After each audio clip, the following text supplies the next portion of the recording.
Hello everyone, मैं हूं यशिका बुरा पवार। आपके सामने क्रैक कैम्प में आपका स्वागत है। सबसे पहले आपको होली की हार्दिक शुभकामनाएं सभी स्टूडेंट्स को मेरी तरफ से। देखो, आज जो सबसे पहला जो हम चैप्टर कर रहे हैं, चैप्टर का नाम है, फर्स्ट चैप्टर है आपकी एनसीईआरटी में सॉलिड स्टेट। जो इम्पॉर्टेंट टॉपिक हैं, खासकर सबसे ज़्यादा मार्क्स के जो पूछे जा रहे हैं उनको पहले हम बात कर रहे हैं। सबसे पहला जो टॉपिक हम यहाँ पर पढ़ने वाले हैं वो हम क्या करेंगे, न्यूमेरिकल के बारे में बात करेंगे, जहाँ से आपके पास 3 नंबर का क्वेश्चन 100% यहाँ से आने वाला है, 3 मार्क्स के अंदर क्वेश्चन। तो बड़े ध्यान से देखना है, जो कि एक फॉर्मूले के ऊपर बेस है। 2 तरह के क्वेश्चन पूछे जाते हैं, फर्स्ट टाइप की हम बात कर रहे हैं। ठीक है, पहला टाइप क्या है, हम किसके बारे में बात करते हैं, डेंसिटी के फॉर्मूले के बारे में बात करते हैं। डेंसिटी का फॉर्मूला क्या होता है, D = Z × M अपॉन में NA × A³। ये फॉर्मूला है जो आपको यहाँ पर याद होना चाहिए। ठीक है, ध्यान से देखना। D का मतलब आपके पास क्या है, डेंसिटी से है। Z का मतलब आपके पास क्या होता है, number of atoms per unit cell आपके पास है। इसका मतलब क्या है, number of atom per unit cell, कि एक पर्टिकुलर यूनिट सेल जो भी आपको गिवन है उसके अंदर टोटल कितने नंबर ऑफ एटम्स हैं वो आपको Z की वैल्यू बताती है। M का मतलब आपके पास क्या होता है, मास से होता है, कि जो भी अगर आपको एलिमेंट दिया हुआ है उसका पर्टिकुलर मास आपके पास क्या रहेगा। Na का मतलब आपके पास एवोगैड्रोस नंबर से होता है। एवोगैड्रोस नंबर जो कि किसके इक्वल होता है, 6.023 × 10⁻23 के इक्वल आपके पास होता है। और ए जो आपके पास है, ए किसको रिप्रेजेंट करता है, एज लेंथ को आपके पास रिप्रेजेंट करता है। याद रखना है, डी की वैल्यू Z × M अपॉन में NA × A³ आपके पास होती है। अगर शॉर्ट में याद करोगे, कैसे याद करोगे, जमना से याद रखोगे। ठीक है, जमना, ज का मतलब Z से आपके पास रहेगा, जम Z × M आपके पास रहेगा। ना का मतलब है N आपके पास किसके लिए रहेगा, एवोगैड्रोस नंबर के लिए रहेगा। A का मतलब क्या होगा, एज लेंथ से होगा। बस ये ध्यान रखना है कि जो एज लेंथ है वो A³ यहाँ पर आपके पास आएगी। तो इस फॉर्मूले से, जमना से आप क्या कर सकते हो, डेंसिटी का फॉर्मूला आप याद कर सकते हो। बहुत इंपॉर्टेंट आपके पास है। D का मतलब density, number of atoms per unit cell, mass आपके पास, एवोगैड्रोस नंबर। A से आपके पास क्या रहेगा, एज लेंथ रहेगी उस पर्टिकुलर यूनिट सेल की। अब देखो, यहाँ पर 4 तरह से क्वेश्चन पूछे जाता है। फॉर्मूला सेम है, डेंसिटी का फॉर्मूला सेम है, लेकिन एग्जामिनर क्या करता है, 4 तरह से घुमा के क्वेश्चन पूछता है। क्या पूछेगा, आपके पास डेंसिटी पूछेगा। अब डेंसिटी पूछ रहा है तो Z की वैल्यू भी आपको क्वेश्चन के अंदर दी जाएगी, M की वैल्यू भी क्वेश्चन के अंदर दी जाएगी, और A की वैल्यू भी आपको क्वेश्चन के अंदर दी जाएगी। सेकंड के अंदर क्या पूछता है, आपसे नेचर ऑफ यूनिट सेल के बारे में पूछता है। जो सेकंड हम पढ़ेंगे, नेचर ऑफ यूनिट सेल आपके पास है। नेचर ऑफ यूनिट सेल का मतलब किससे होता है, Z की वैल्यू से आपके पास होता है। मतलब अगर आपसे कहीं पर नेचर ऑफ यूनिट सेल पूछता है, इसका मतलब क्या है कि आपको डेंसिटी का फॉर्मूला लगाना है, और उस डेंसिटी के फॉर्मूले में से आपको Z की वैल्यू को कैलकुलेट करना है। मतलब number of atom per unit cell आपको वहां पर कैलकुलेट करना है। अब Z की वैल्यू क्या आता है आपके पास, क्या उसकी वैल्यू आएगी, वही डिसाइड करती है कि यूनिट सेल का नेचर आपके पास कैसा होगा। अभी थोड़ी देर में बताऊंगी इसके बारे में। बस इतना याद रखो फिलहाल के लिए कि अगर नेचर ऑफ यूनिट सेल पूछा जाता है तो Z की वैल्यू आपको वहां पर निकालनी होगी, और क्वेश्चन के अंदर डेंसिटी, M की वैल्यू और एज लेंथ है उसके बीच में रिलेशन आपको दिया जाएगा, वो वैल्यू आपको गिवन होगी क्वेश्चन के अंदर। थर्ड टाइप जो आपके पास आती है, वहां पर आपसे बेसिकली मास निकलवाता है। ठीक है, मास निकलवाता है, डेंसिटी, Z और A की वैल्यू आपके पास, ये इससे रिलेटेड कुछ ना कुछ हिंट है वो क्वेश्चन के अंदर आपको गिवन होती है। तो इसी फॉर्मूले से आप क्या करोगे, Na कांस्टेंट है, ये वैल्यू आपको गिवन होंगी, तो वहां से आप M की वैल्यू को कैलकुलेट करोगे। जो लास्ट फोर्थ टाइप यहां से पूछता है क्वेश्चन, वो आपसे क्या करता है, एज लेंथ के बारे में पूछता है। बेसिकली Na आपका कांस्टेंट रहेगा, मास आपके पास Z है, नंबर ऑफ एटम है, या फिर नेचर ऑफ यूनिट सेल है, या डेंसिटी है, ये आपको क्वेश्चन के अंदर गिवन होगी। आपको क्या करना है, ए निकालना है। बहुत इंपॉर्टेंट टॉपिक है, एक क्वेश्चन यहां से इस बार आना ही आना है, ठीक है। जमना से याद रखना है। डेंसिटी आपके पास 4 तरह के जो अलग अलग से न्यूमेरिकल हैं, उन चारों का एक एक एग्जाम्पल है जो पेपर में पूछा जा चुका है, उसी को एक एक करके हम यहां पर डिस्कस करेंगे।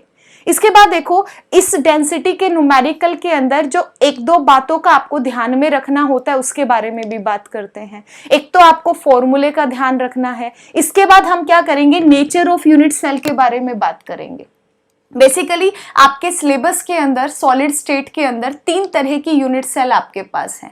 पहली यूनिट सेल आपके पास क्या है, सिंपल क्यूबिक यूनिट सेल आपके पास है, ठीक है। सेकंड जो आपके पास है वो क्या है, बॉडी सेंटर्ड यूनिट सेल आपके पास है। थर्ड जो आपके पास है वो फेस सेंटर्ड क्यूबिक सेल आपके पास दी हुई है। 3 तरह की सेल हैं। एससीसी सिंपल आपके पास है, बीसीसी बॉडी सेंटर्ड आपके पास है, एफसीसी का मतलब क्या है, फेस सेंटर्ड से है। ये क्या है, ये नेचर ऑफ यूनिट सेल है। और इस नेचर ऑफ यूनिट सेल के लिए आपको Z की वैल्यू को याद रखना पड़ता है। डायरेक्ट याद रखो न्यूमेरिकल के अंदर यूज करने के लिए कि अगर सिंपल क्यूबिक सेल आपके पास है, सिंपल यूनिट सेल आपके पास है, तो Z की वैल्यू उसके लिए हमेशा क्या रहेगी, 1 आपके पास रहेगी, ठीक है। अगर मेरे पास बीसीसी है, बीसीसी के लिए मेरे पास Z की वैल्यू कितनी रहेगी, 2 आपके पास रहेगी। और फेस सेंटर्ड आपके पास सेल अगर दी हुई है तो उसके लिए Z की वैल्यू क्या रहेगी, 4 रहेगी। मतलब आपको क्वेश्चन के अंदर सिर्फ 3 वैल्यू में से पुट करना है, 1, 2 या 4। ये 3 वैल्यू आपको पुट करनी है। अगर सिंपल दिया है तो 1 पुट करोगे, बॉडी सेंटर्ड दिया है तो 2 पुट करोगे, और अगर आपको फेस सेंटर्ड दिया गया है तो आपको 4 वैल्यू यहां पर पुट करनी है। एक आपको इस बात का ध्यान में रखना है।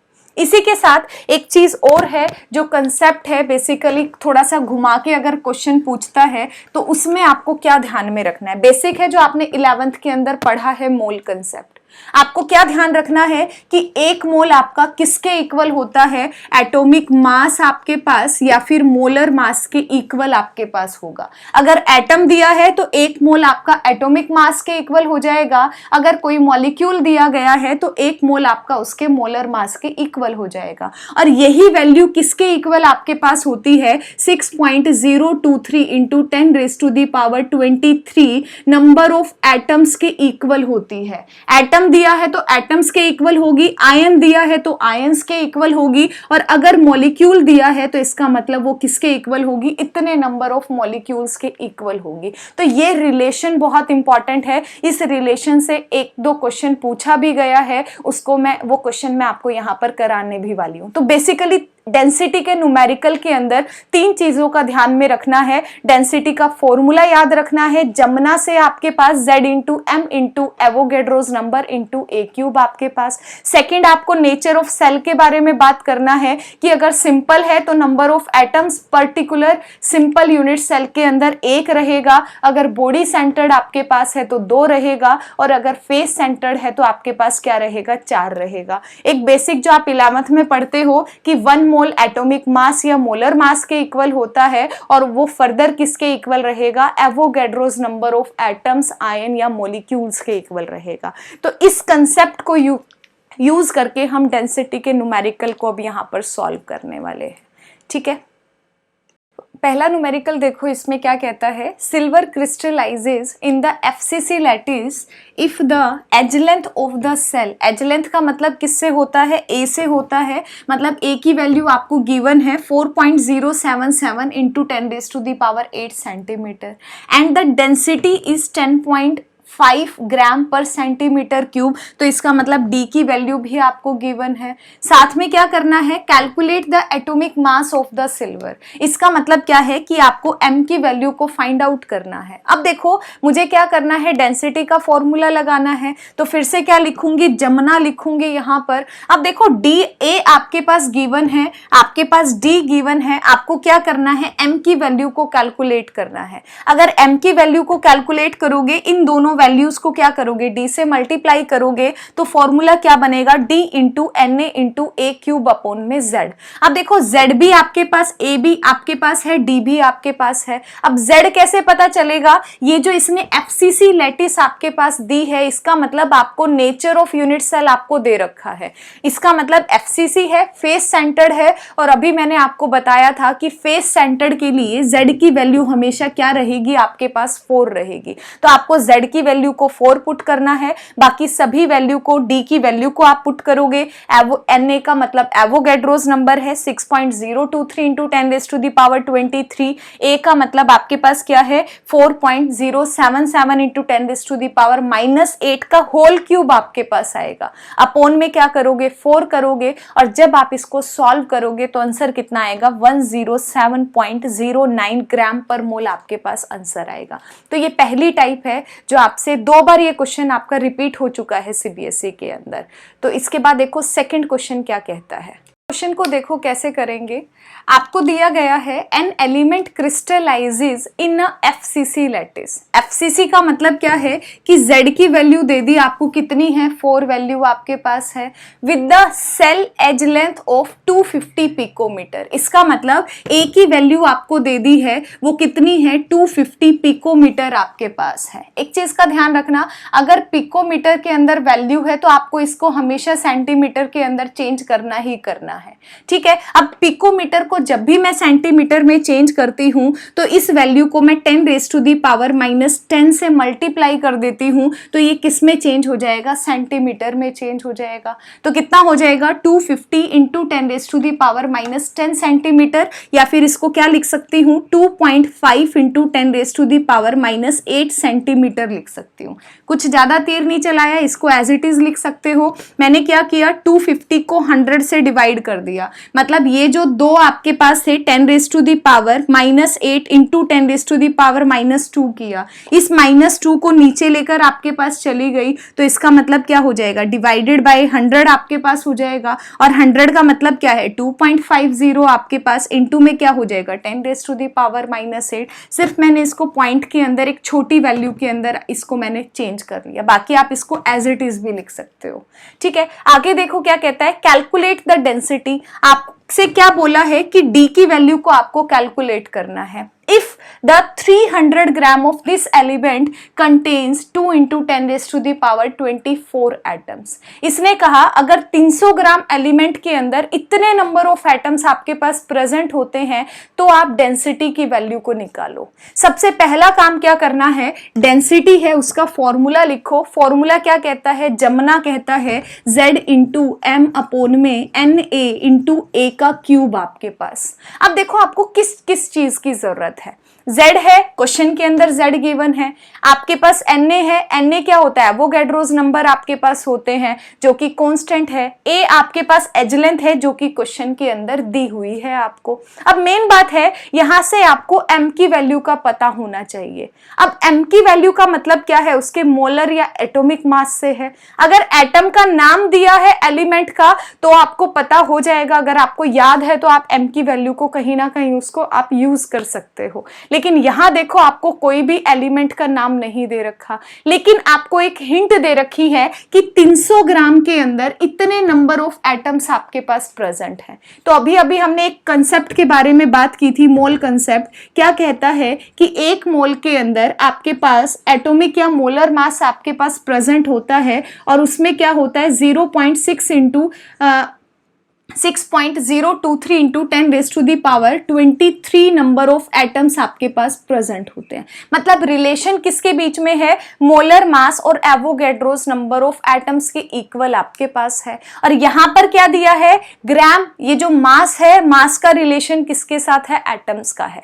ध्यान से देखना मेरी बात, इसी लाइन को एज इट इज लिख रही हूं।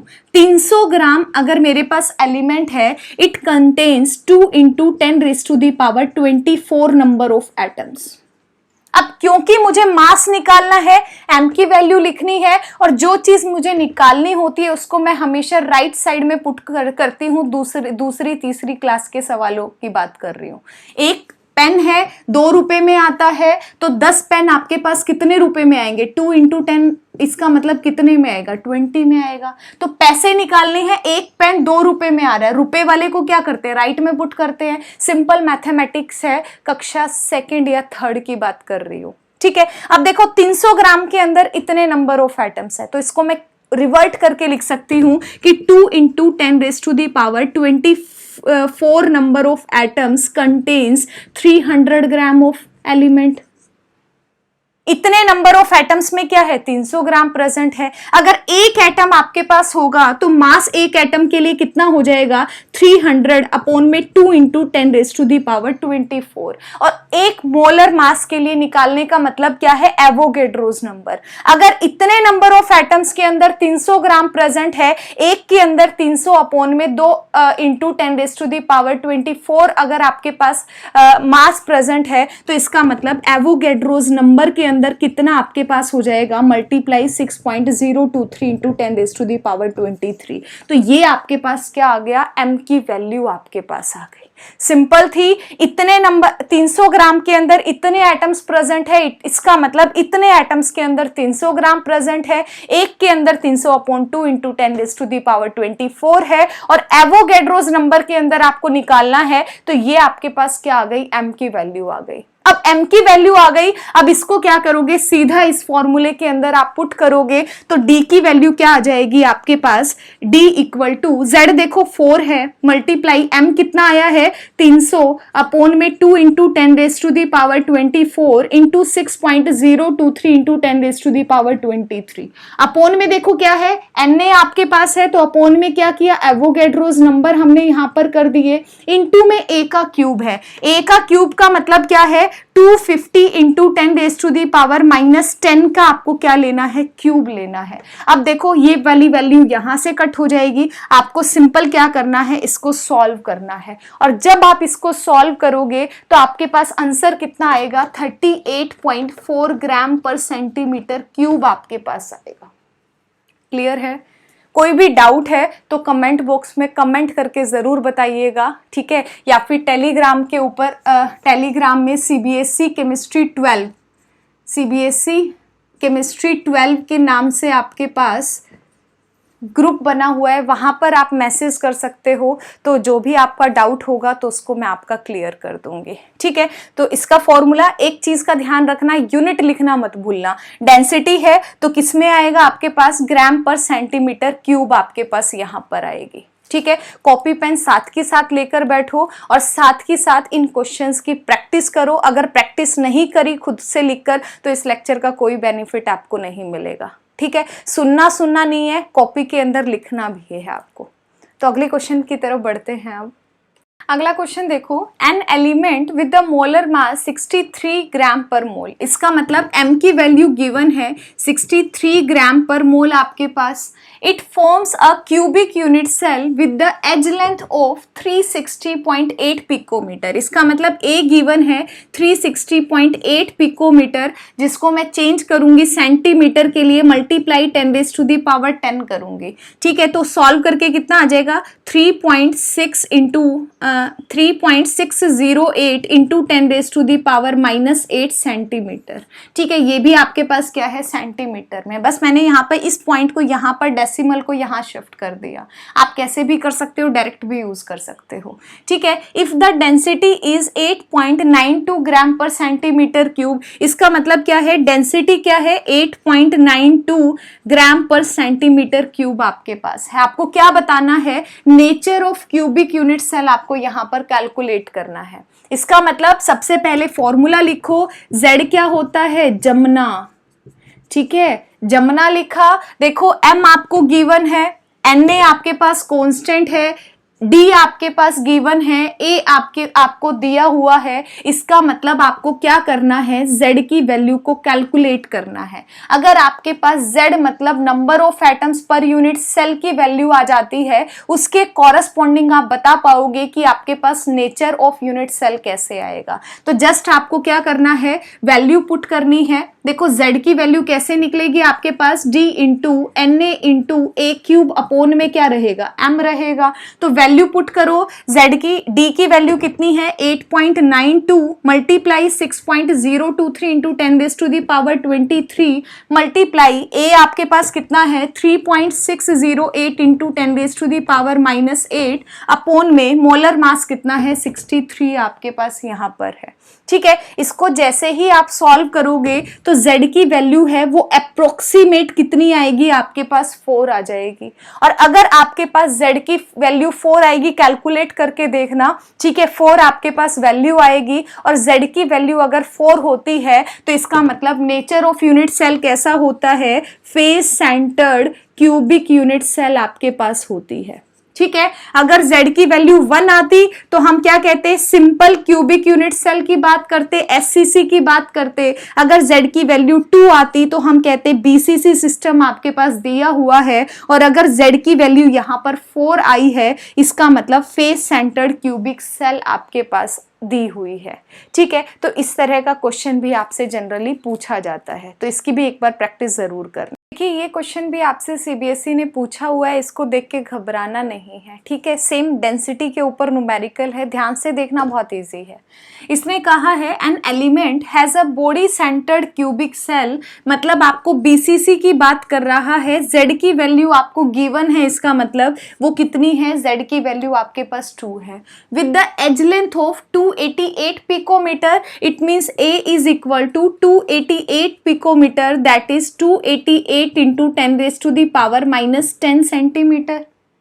And the density of the element, इसका मतलब d की वैल्यू है 7.2 ग्राम पर सेंटीमीटर क्यूब। आगे कहता है how many atoms are present in 208 gram of the element. अब यहाँ आपसे मास की बात नहीं कर रहा यहाँ, लेकिन किसकी बात कर रहा है, आपके पास how many atoms, number of atoms की बात कर रहा है। अब देखो, आपको घबराना नहीं है, जो हमने पढ़ा है उसी चीज को अप्लाई करना है। मैंने क्या कहा था, जब भी डेंसिटी का न्यूमेरिकल दिखे, डेंसिटी वाली चीज अगर आपको दी हुई है, आपको सबसे पहले क्या करना है, फॉर्मूला लिखना है डेंसिटी का। डेंसिटी का फॉर्मूला क्या है, जमना है z इंटू एम अपॉन में एन ए इंटू आपके पास a क्यूब है। अब देखो यहाँ पर क्या है, आपके पास d की वैल्यू गिवन है, कितनी है 7.2 आपके पास, इज इक्वल टू z की वैल्यू कितनी है 2 आपके पास, m आपको पता नहीं है, m को मैंने एज इट इज लिखा है, na का मतलब 6.023 इंटू 10⁻23 इंटू a आपके पास देखो कितना है 288 इंटू 10⁻⁻10 है। अब देखो, सारी चीजें आपको दी हुई हैं, m की वैल्यू आपके पास यहाँ नहीं पता है, सिर्फ एक अननोन है, इसका मतलब क्या है, m की वैल्यू आपके पास बन जाएगी। कैसे बनेगी, 7.2 into Avogadro's number multiply 288 multiply 10⁻⁻10 upon में 2। जब आप इसको सॉल्व करोगे तो क्या आ जाएगा, m की वैल्यू आपके पास आ जाएगी। और ये जो m की वैल्यू आपके पास आएगी, ये m की वैल्यू कितनी निकलेगी आपके पास, ये निकलेगी आपके पास 51.8 ग्राम पर मोल आपके पास आ जाएगी। सॉल्व करके आप देख लेना। अब देखो यहाँ पर क्या है, आपके पास एटॉमिक मास या मोलर मास आपको पता है, ठीक है, लेकिन पूछ क्या रहा है, आपसे नंबर ऑफ एटम्स पूछ रहा है। और आपको पता है कि जो एटॉमिक मास या मोलर मास आपके पास होता है, इसके अंदर एवोगैड्रोस नंबर ऑफ एटम्स आपके पास प्रेजेंट होते हैं, यह चीज आपको पता है। अब मोलर मास कितना निकल कर आ गया, 51.8 ग्राम पर मोल आपके पास निकल कर आ गया। मतलब अगर इतना मोलर मास है तो नंबर ऑफ एटम्स कितने प्रेजेंट होते हैं, इतने एवोगैड्रोस नंबर ऑफ एटम्स आपके पास प्रेजेंट होंगे। और अगर 1 ग्राम आपके पास होगा तो कितना होगा, Avogadro's number of atom upon में 51.8 आपके पास नंबर ऑफ एटम्स हो जाएंगे। और आपसे कितने में पूछा गया है, 208। अगर आपके पास एलिमेंट इतने ग्राम दिया हुआ है तो नंबर ऑफ एटम्स पूछे गए हैं। बस आपको कुछ नहीं करना था, जो मोलर मास आया है आप कहोगे 51.8 के अंदर Avogadro's number of atom present होते हैं, 1 ग्राम के अंदर Avogadro's number of atoms upon में 51.8 हो जाएगा। जाएगा, और अगर 208 के अंदर मुझे निकालना है तो दिस अपॉन मल्टीप्लाई क्या हो जाएगा, 208 आपके पास हो जाएगा। तो जब आप इसको सॉल्व करोगे तो आपके पास क्या आ जाएगा, नंबर ऑफ एटम्स आपके पास आ जाएंगे, जिसकी वैल्यू कितनी आएगी, 2.417 इंटू 10⁻24 नंबर ऑफ एटम्स। ये आपके पास क्या आ जाएगा, आंसर निकल कर आ जाएगा। ठीक है, इसको सॉल्व करके देख लेना एक बार।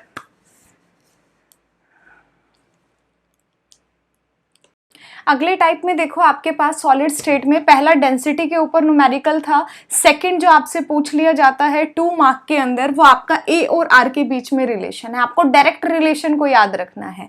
आप क्या याद रखोगे, एससीसी के लिए आर की वैल्यू a/2 के इक्वल होती है, बीसीसी के लिए √3/4 के इक्वल आपके पास होगी, और एफसीसी के लिए किसके इक्वल होती है, r = a/2 के इक्वल आपके पास होते हैं। ये आपको याद होना चाहिए। सिंपल के लिए आपके पास सिंपल a/2 है, ठीक है। अगर आपके पास बीसीसी है तो √3/4 आपके पास है, एफसीसी है तो a/2 के इक्वल आपके पास होता है। एक क्वेश्चन है जैसे पूछा गया है सीबीएसई में, इसने क्या बोला है, tungsten crystallises in a body centred cubic unit cell.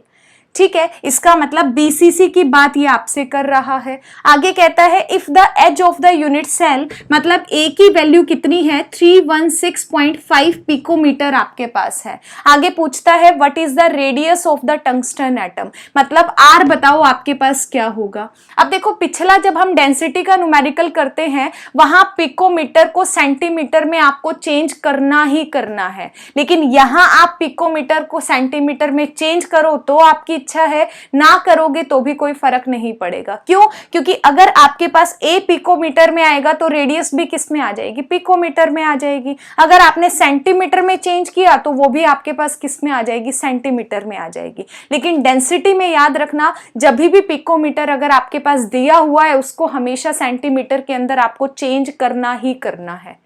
ठीक है, अब देखो आर आपके पास बीसीसी है, बीसीसी के लिए फॉर्मूला क्या होता है, r = √3/4a। आपके पास सीधा फॉर्मूला पुट करना था, क्या लिखोगे, √3/4 इंटू आपके पास 316.5 पिकोमीटर आपके पास। ये कितना आ जाएगा आपके पास, आंसर आ जाएगा आई थिंक 137 पॉइंट समथिंग आपके पास इसका आंसर आएगा।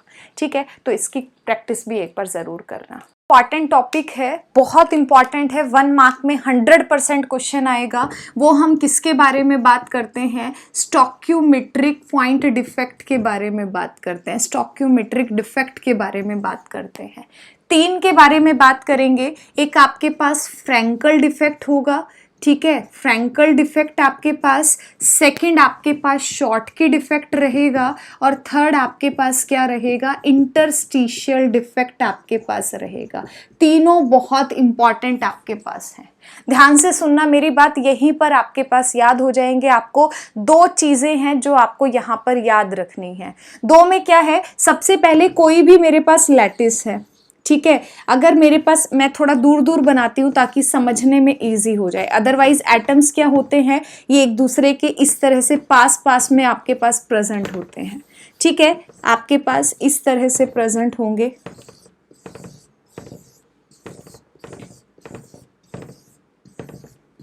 अब देखना एक बार ध्यान से मेरी बात, ये ए पॉजिटिव है, B negative, A positive, B negative, B negative, A positive, B negative, A positive, A positive, B negative, A positive, B negative. ध्यान से सुनना मेरी बात।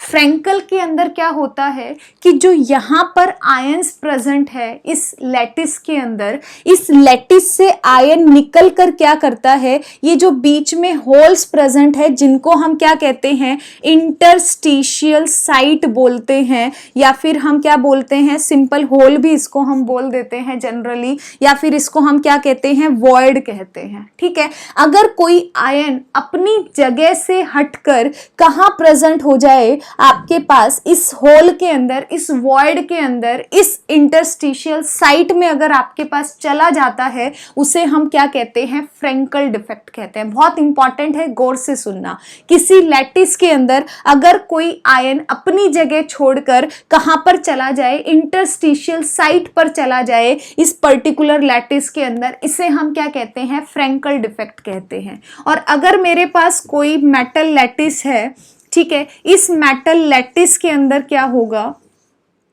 ए positive B negative, A positive B negative, B negative A positive, B negative A positive, A positive B negative, A positive B negative. ठीक है, अब देखो short की का मतलब क्या है। शॉर्ट की का मतलब ऐसे याद रखना, शॉट लगाया, जैसे आप क्रिकेट ग्राउंड के अंदर अगर कोई बैट्समैन है वो शॉट लगाता है, सिक्सर लगाता है, तो बॉल बाउंड्री के बाहर चली जाती है। शॉट की, शॉट लगाया, आपको ऐसे याद रखना है।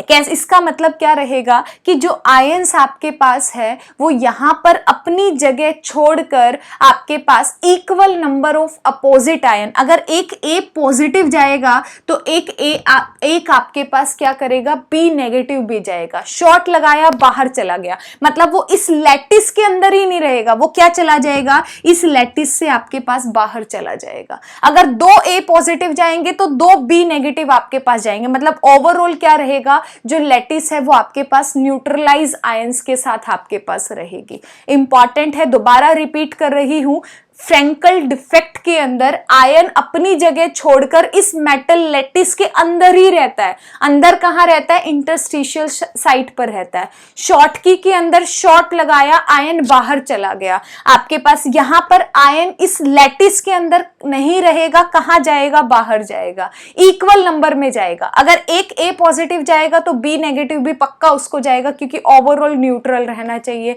नंबर ऑफ आयंस है वो आपके पास लैटिस के अंदर क्या रहने चाहिए, सेम रहने चाहिए। अब देखो इंटरस्टिशियल के अंदर क्या होता है, इंटरस्टिशियल के अंदर आपके पास बाहर से अगर कोई इंप्योरिटी है, बाहर से आपके पास कोई आयंस है, वो बाहर से आकर क्या करते हैं, इस इंटरस्टिशियल साइट को ऑक्यूपाई कर लेते हैं। मतलब यहां आयंस प्रेजेंट है, ठीक है, आयंस आपके पास यहां हर जगह पर आपके पास प्रेजेंट है, लेकिन बाहर से कोई आयन आएगा और इस इंटरस्टिशियल पर को ऑक्यूपाई कर लेगा, उसको हम क्या कहेंगे, इंटरस्टिशियल डिफेक्ट बोलेंगे। तीन है फ्रैंकल, फ्रैंकल में अंदर से ही आयन उठेगा, इंटरस्टिशियल साइट पे जाएगा। शॉर्टकी में शॉर्ट लगाया, बाहर गया, इस लैटिस के अंदर जो आयन प्रेजेंट है वो बाहर चले जाएंगे इस लैटिस से। और इंटरस्टिशियल के अंदर बाहर से कोई आयन आकर कहां जाएगा, इंटरस्टिशियल साइट को ऑक्यूपाई कर लेगा, उसको हम इंटरस्टिशियल डिफेक्ट कहते हैं। ये पहली बात जो आपको याद होनी चाहिए। दूसरी इंपॉर्टेंट चीज जो यहां पर ध्यान रखने वाली है वो क्या है, डेंसिटी के साथ रिलेशन आपके पास है, ठीक है, डेंसिटी के साथ रिलेशन है। देखो अगर मैंने इंटरस्टिशियल साइट की आपके पास बात की, इंटरस्टिशियल साइट के अंदर मान लिया मेरे पास 4 तिये 12 आपके पास आयन यहां पर प्रेजेंट है, 12 आयन है। अब 12 आयन आपके पास हैं, इसने क्या किया, आपके पास इंटरस्टिशियल साइट के अंदर बाहर से आयन आया और इंटरस्टिशियल आयन साइट को ऑक्यूपाई कर लिया। इसका मतलब क्या थे, पहले 12 थे, कम से कम एक आयन भी आएगा तो आपके पास क्या हो जाएगा, 13 नंबर ऑफ आयन हो जाएगा। और 13 नंबर ऑफ आयन का मतलब क्या है, इस लैटिस के अंदर डेंसिटी आपके पास बढ़ गई।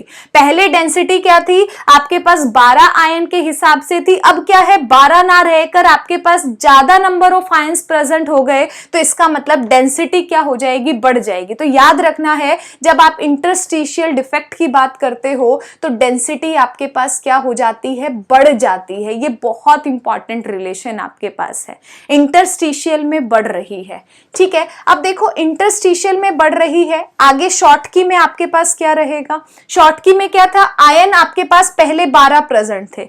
शॉर्टकी डिफेक्ट का मतलब हुआ कि नंबर ऑफ आयंस है, एक ए पॉजिटिव गया, एक बी नेगेटिव गया, कितने कम हुए, कम से कम 2 कम हुए। कम होने का मतलब 12 से किस पे चला गया, 10 पे चला गया। पहले डेंसिटी ज्यादा थी, अब डेंसिटी क्या हो गई, कम हो गई। तो आप क्या कहोगे, शॉर्टकी के अंदर जो डेंसिटी है आपके पास, वो डेंसिटी आपके पास क्या हो जाती है, डिक्रीज हो जाती है। जबकि अगर मैं फ्रेंकल की बात करती हूं, फ्रेंकल डिफेक्ट के अंदर आयन आपके पास था, पहले आपके पास 12 आयन थे, 4 4 दूनी 8 4 3 12। अब यहां से आयन आपके पास था, यहीं से उठकर क्या हो गया, इंटरस्टिशियल साइट पर हो गया। लेकिन अगर मैं इस लैटिस की बात करूंगी ओवरऑल, लेकिन आयन तो लैटिस के अंदर ही प्रेजेंट है ना, बस फर्क क्या था, पहले यहां था, अब यहां की बजाय यहां प्रेजेंट है, लेकिन नंबर ऑफ आयंस क्या रहेंगे, सेम रहेंगे। पहले भी 12 आयन थे, बाद में भी क्या है, 12 आयन आपके पास हैं। इसका मतलब डेंसिटी पर कोई भी फर्क नहीं पड़ेगा, डेंसिटी चेंज नहीं होगी, डेंसिटी क्या रहेगी आपके पास, सेम रहेगी। ये चीज आपको याद रखनी है, बहुत इंपॉर्टेंट है। ठीक है, मैंने कंक्लूड कर रही हूं, सीधा आप इसको याद रखना एक बॉक्स के अंदर। पहला फ्रेंकल डिफेक्ट है, शॉर्ट की डिफेक्ट है, इंटरस्टिशियल डिफेक्ट है। फ्रेंकल के अंदर कोई चेंज नहीं है, शॉर्ट की के अंदर क्या हो रही है, डिक्रीज आपके पास हो रही है, डेंसिटी डिक्रीज कर रही है, और इंटरस्टिशियल के अंदर आपके पास क्या कर रही है, आपके पास डेंसिटी बढ़ रही है। अब इसी के साथ साथ आपको एग्जाम्पल भी याद होना चाहिए, स्पेशली फ्रेंकल और शॉर्ट की डिफेक्ट का पेपर में पूछा जाता है। ठीक है, अब देखो शॉर्ट की डिफेक्ट के अंदर कैसे आते हैं, शॉर्ट की डिफेक्ट में वो आयंस बेसिकली आते हैं जिनका साइज ऑलमोस्ट सेम होता है। जैसे मैं KCl की बात करती हूं, NaCl की बात करती हूं, KCl NaCl है, किसका एग्जाम्पल है, शॉर्ट की डिफेक्ट का आपके पास एग्जाम्पल है। इसी तरह से AgBr है, वो आपके पास किसका है, शॉर्ट की डिफेक्ट का है, और AgBr को हम किस में भी लेते हैं, फ्रेंकल डिफेक्ट के अंदर भी लेते हैं। बाकी आप याद रखो, KCl NaCl किसका है, शॉर्ट की डिफेक्ट का है। अगर मैंने ZnS की आपके पास बात की, आपके पास फ्रेंकल डिफेक्ट में आएगा। AgCl की बात की, आपके पास फ्रेंकल डिफेक्ट में आएगा। तो इनके एग्जाम्पल हैं, ये भी आपको पता होना चाहिए। ठीक है, इसी के साथ जो थर्ड एक टर्म और आपके पास आती है, वो टर्म किसके बारे में है, आपके पास F सेंटर के बारे में आपके पास है। ठीक है, F सेंटर का ध्यान में रखना, आपके पास F सेंटर का मतलब क्या है। F सेंटर का मतलब होता है कि जब कोई इलेक्ट्रॉन, देखो आपके पास कोई लैटिस है, इस लैटिस के अंदर कैटायन एनायन, कैटायन एनायन आपके पास है। अब F सेंटर के अंदर क्या आता है, इलेक्ट्रॉन आपके पास आता है।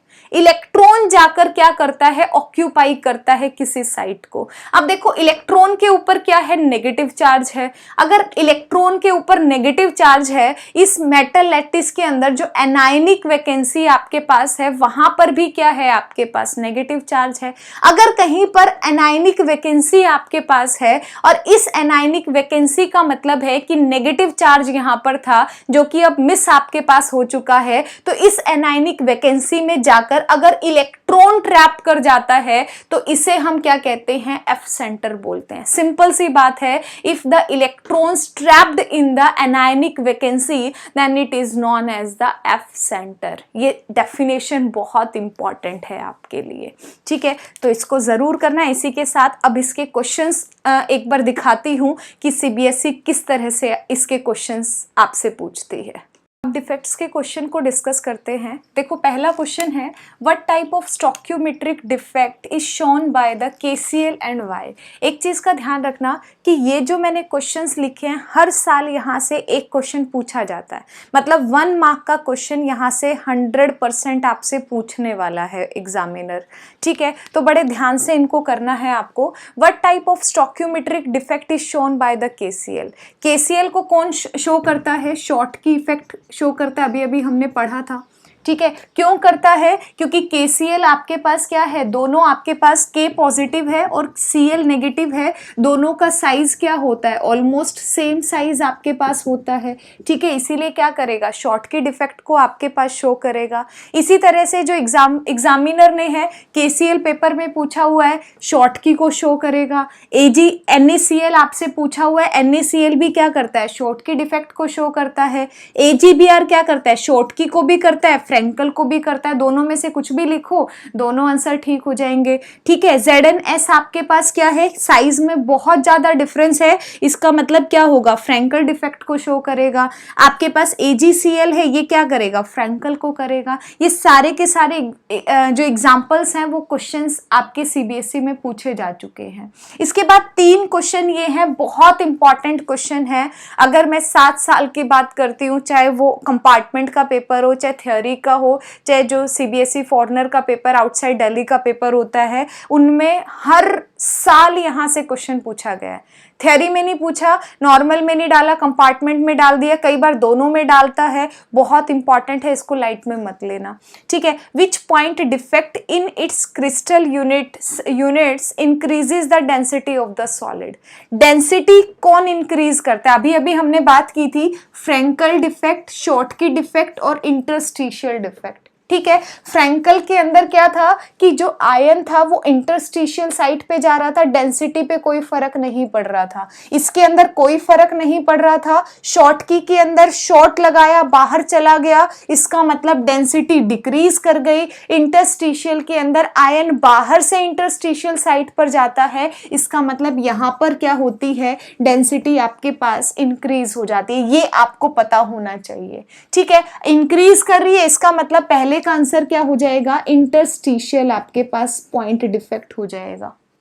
सेकंड देखो, सेकंड में पूछ रहा है which point defect in crystal does not alter. किसमें चेंज नहीं होता, फ्रेंकल में चेंज नहीं होता, तो सेकंड का आंसर क्या हो जाएगा, फ्रेंकल डिफेक्ट आपके पास हो जाएगा। थर्ड में देखो, which crystal defect lowers the density of the solid. कम कौन करता है, शॉर्टकी डिफेक्ट करता है, तो थर्ड का आंसर आपके पास क्या हो जाएगा, शॉर्टकी पॉइंट डिफेक्ट आपके पास हो जाएगा। एक डेफिनेशन भी 1 नंबर में बहुत फेमस है, what is the F centre आपके पास, तो क्या कहोगे, the free electron trapped in the anionic vacancy is known as the F centre. तो इन क्वेश्चंस की लिखकर एक बार प्रैक्टिस जरूर करना आप।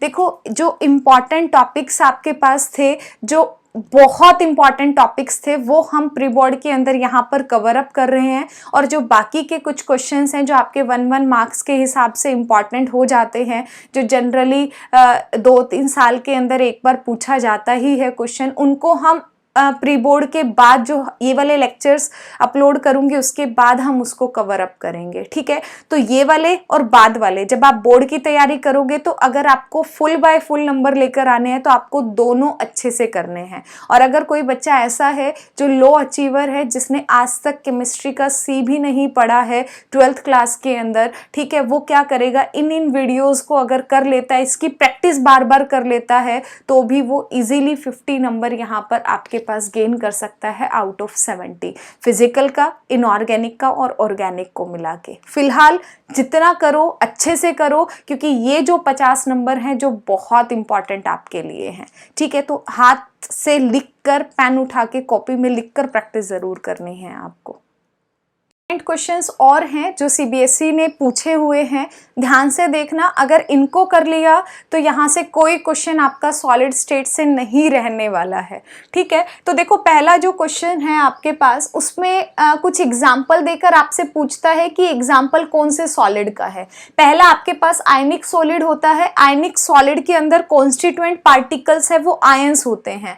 ठीक है, अगर मैं बॉन्डिंग की बात करती हूँ तो इलेक्ट्रोस्टैटिक फोर्स ऑफ अट्रैक्शन या कोलम्बिक फोर्स आपके पास वहां पर एग्जिस्ट करता है। एग्जाम्पल में आयंस है तो क्या हो सकता है, पोटेशियम सल्फेट है, जिंक सल्फेट है, आयनिक सॉलिड के एग्जाम्पल रहेंगे। सेकंड देखो, आपके पास कोवेलेंट सॉलिड है। कोवेलेंट सॉलिड के अंदर एटम्स आपके पास कॉन्स्टिट्यूएंट पार्टिकल्स होते हैं। और अगर मैं बॉन्डिंग की बात करती हूं उनके बीच में, कोवेलेंट सॉलिड का मतलब है कोवेलेंट बॉन्डिंग वहां पर आपके पास एग्जिस्ट करती है। ठीक है, एग्जाम्पल में जैसे ग्रेफाइट आपके पास है, सिलिकॉन कार्बाइड आपके पास है, ये वाले एग्जाम्पल्स हैं, पेपर में पूछे गए हैं। ठीक है, सिलिकॉन कार्बाइड है, ये कोवेलेंट सॉलिड का एग्जाम्पल रहेगा। अगला आपके पास है मॉलिक्यूलर का, मॉलिक्यूलर के अंदर molecules as a constituent particle आपके पास प्रेजेंट होते हैं, और अगर आपके पास पोलर वाला मॉलिक्यूल होता है तो पोलर पोलर इंटरेक्शन होती है। इलेक्ट्रोनेगेटिव, ज्यादा इलेक्ट्रोनेगेटिव प्लस हाइड्रोजन बॉन्ड होगा तो हाइड्रोजन बॉन्डिंग है। नॉन पोलर इंटरेक्शन है, लंडन फोर्सेस हैं, ये आपके पास किसमें होते हैं? मॉलिक्यूलर सॉलिड के अंदर प्रेजेंट होते हैं। अब देखो बेंजीन है, यूरिया है, अमोनिया है, वाटर मॉलिक्यूल है, ये सारे के सारे किसके एग्जाम्पल है? मॉलिक्यूलर सॉलिड के एग्जाम्पल आपके पास हैं। आगे देखो मेटेलिक के अंदर क्या आता है? मेटेलिक बॉन्डिंग एग्जिस्ट करती है मेटल्स के बीच में, जहां पर कर्नल्स आपके पास प्रेजेंट होते हैं। एग्जाम्पल में क्या है? रूबिडियम आपके पास है, टिन आपके पास है, ये किसके एग्जाम्पल है? मेटेलिक सॉलिड के एग्जाम्पल है। बस इतना आप याद रख लेना, इससे ज्यादा आपको याद रखने की जरूरत नहीं है इस टॉपिक के अंदर। आगे देखो एक क्वेश्चन पूछा गया था, right a feature which will distinguish a metallic solid from the ionic solid. Metallic solid को आयनिक सॉलिड से कैसे डिफरेंट किया जा सकता है? आप बता सकते हो मेटेलिक सॉलिड के अंदर कर्नल्स आपके पास, kernels in the sea delocalized जो आपके पास होते हैं वो प्रेजेंट होते हैं। मेटेलिक के अंदर मेटेलिक बॉन्डिंग होती है, आयनिक के अंदर ions as a constituent particles होते हैं, वहां पर आपके पास जनरली क्या है? आयनिक बॉन्डिंग, या फिर आप क्या कहते हो electrostatic force of attraction, coulombic force of attraction वहां पर क्या करते हैं? एग्जिस्ट करते हैं। या फिर आप बता सकते हो कि जो मेटल्स हैं वो क्या होते हैं? अगर मैं प्रॉपर्टीज की बात करूं वो मेलिएबल होते हैं, डक्टाइल होते हैं, जबकि आयनिक सॉलिड हैं वो हार्ड और ब्रिटल आपके पास होते हैं। तो ये आप यहां पर इसका आंसर कर सकते हो। अगला क्वेश्चन देखो, बहुत इंपॉर्टेंट है, वेरी वेरी इंपॉर्टेंट क्वेश्चन है।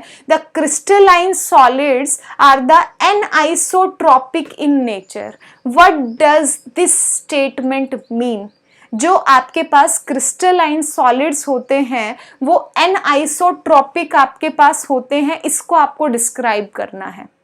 ठीक है, देखो एनआइसोट्रोपिक का मतलब है कि कुछ फिजिकल प्रॉपर्टीज अगर डिफरेंट डायरेक्शन के अंदर डिफरेंट अगर आपके पास हो जाती हैं तो उसको हम क्या कहते हैं? एनआइसोट्रोपिक नेचर बोलते हैं। तो आप कैसे लिख सकते हो? That is some of the physical properties like the electrical conductivity, refractive index etcetera are the different in the different direction, that is why the crystalline solids are anisotropic in nature। अगला question देखो, glass from the ancient monuments, ये एक बार पूछा गया था बस। Glass from the ancient monuments appears milky, why? क्यों होता है? क्योंकि दिन के टाइम पर गर्मी होती है, रात के टाइम पर क्या रहता है? कूलिंग इफेक्ट रहता है। इस वजह से आपके पास क्या होता है? मॉन्यूमेंट्स है जो आपके पास पुराने वो मिल्की आपके पास अपीयर हो सकते हैं। तो इस तरह से आप क्या कर सकते हो? इसका आंसर यहाँ पर लिख सकते हो। तो ये सॉलिड स्टेट से जितने इंपॉर्टेंट क्वेश्चंस आपके पास बनते हैं, इससे ज्यादा आपको कुछ पढ़ने की जरूरत नहीं है। ठीक है, सिर्फ इन्हीं क्वेश्चंस की प्रैक्टिस करो, क्योंकि अगर न्यूमेरिकल भी आ रहा है, थोड़ा बहुत ऊपर नीचे क्वेश्चंस के अंदर आपके पास चेंज जो वैल्यूज हैं उनमें आपको डिफरेंस मिल सकता है, लेकिन बेसिकली इसी के बिहाफ पर आपका पेपर बनाया जाएगा। ठीक है, तो इसकी प्रैक्टिस जरूर करिएगा, और जो भी आपका आउटपुट होगा, जो भी आपका फीडबैक है, वो प्लीज मुझे कमेंट करके जरूर बताइएगा। ठीक है, थैंक यू। अगले जो वीडियो, अगला जो पार्ट है उसमें हम सॉल्यूशन चैप्टर की बात करने वाले हैं।